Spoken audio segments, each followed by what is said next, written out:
Hi, let's talk docAppender. First of all, you need to have some context as to how you would apply this in your classroom. So generally speaking, for any subject, docAppender allows for self and peer editing, reflection, and self-assessment. So docAppender works with Google Forms. That's why I have a Google form open here on the screen for you.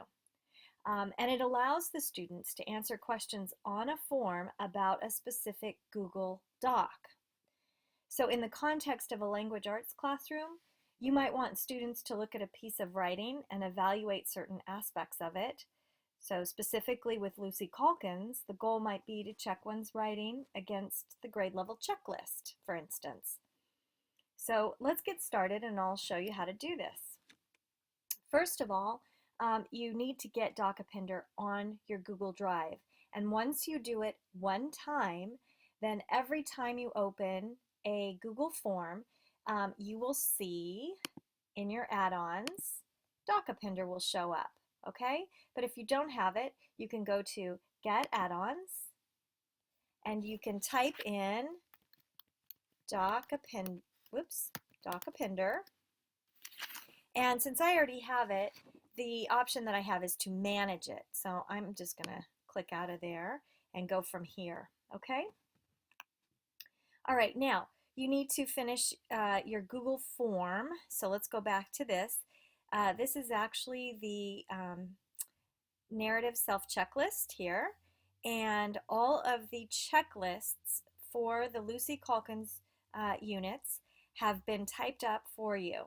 What you need to make sure that you have is a question like this: whose paper are you editing?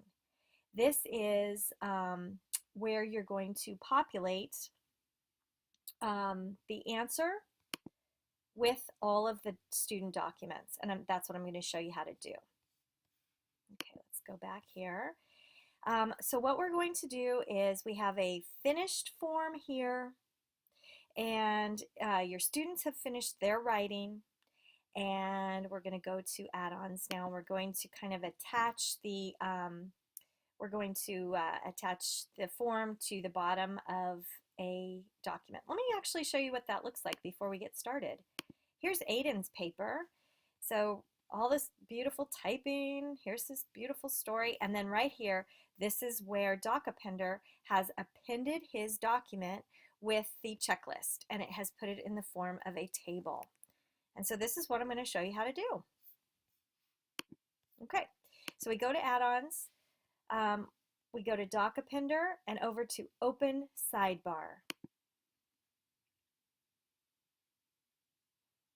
And it's working over here. Okay, now we're going to choose the target doc folder, and I already have one attached to it, but I want to choose a different folder. So I'm going to click on that, and it's going to think. Okay, and now I know which one I want to do. I want to do this one here, so I'm going to click on it once. Do not double click here, and go down to select.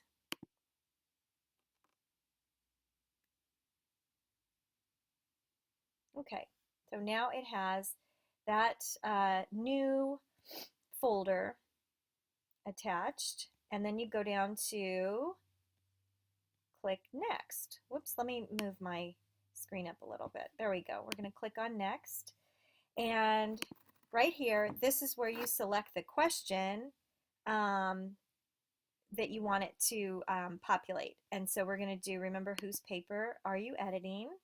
We're going to refresh the list. Okay, that didn't do anything. Now we're going to save and populate the selected question, and it'll take a moment to think about it.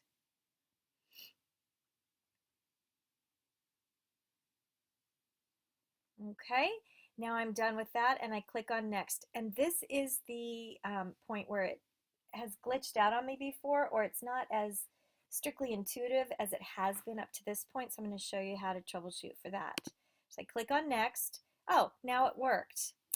Very often it won't go to this immediate screen here, and so what I have done, if you run into that and it's just sticking on that last screen, you can just refresh your page and open up docAppender again and do it. Okay, so now you're going to select the form values to be added to target docs on the form submit. Okay, that sounds like Latin there. So what it means is you're going to either select or deselect all of the questions that you want the kids to deal with and how you want it appended on the paper. So I usually just click them all. But if you only want them to focus on just structure and not on development and elaboration, then you can take the development and elaboration ones, just click off on those. Okay? But I want them on there. Thank you.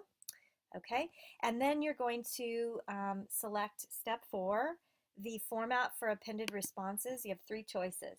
You can do bulleted lists, vertical tables, or rows in a single horizontal table. And I choose this one, and that's the one I showed you on Aiden's paper. That's the one that's going to look like this. Okay? All right, so you save changes, and then watch what happens. We're going to have a whole list of different kids. This is a different core group than the original one I showed you because I changed my target doc folder. Okay, so now I'm ready to go actually. So I click out of here and click on done, and now I'm ready to send my form. Now I'm no longer sending it to Red Group, so I want to be sure that I change this to the appropriate group to whom I'm sending it. Okay, and then I want to change that up there too. Okay, white group. Okay, now I'm going to send my form, and so I just copy the URL and I go to maybe Google Classroom if you're using Google Classroom, and I click on white group and I add an announcement and I say we'll call this a peer editing checklist because that's what I want them to do, and then put the link. I just did Command V for adding that link add, and I post it to them. And I don't really want to do that today, so I'm not going to do that. Okay, now let's come back to the form. So let's talk about how you're going to push it out too. So once you go ahead and tell the kids you're going to be either self or peer editing, the second question that I have here is, what is the name of the editor? So if the kids are going to be self-editing, I want them to type the word self in here. If they are peer editing, then I want to know who the person is that's appending the person selected here, their document. Does that make sense? I hope so. If not, stop me now, and I will answer that question more clearly. Okay, so we go back here to Aiden's paper, and he has self. You can see that he has self-assessed. And if somebody else comes to his paper and appends his document, he'll have yet another table attached below his, and it'll have the name of the peer editor. So that would just go underneath this table that he appended to his document. Okay, I hope that helps, and any questions you can email me or ask me right now. Thank you.